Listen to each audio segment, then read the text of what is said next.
Hi, my name is David. I'm going to show you how to create components as well as how to import component amount based on employee.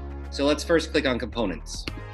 Inside here, you can see component, type, CPF, tax, SDL, SHG, and status. I can also change the view by clicking here. And if I want to go back, I just click back here. I can also filter out deductions and earnings. Let's click Add Component. Now you'll input the component name, select the type, determine if it's for all users or a specific user, have it active or not. Let's click on Compliance now.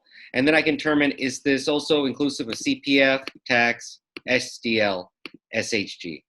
And for CPF, AW or OW. Once done, I click Save. And you can see my component has appeared here. Next, let's click on Import Component Values. Inside here, we can download the sample file. So I'm going to click Download Sample File here. Inside the sample file, I can see NRIC/FIN, name, email, allowance, bonus, commission, AWS, and reimbursement. So I just fill in the information accordingly. After everything's filled in, I save it. Now I just drag and drop the component file inside here. Once that's done, I click Next.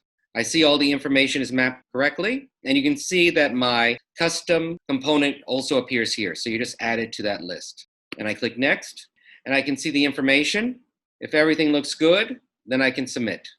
And that was a quick look at how to create components and import component amount based upon employee in Deskera People.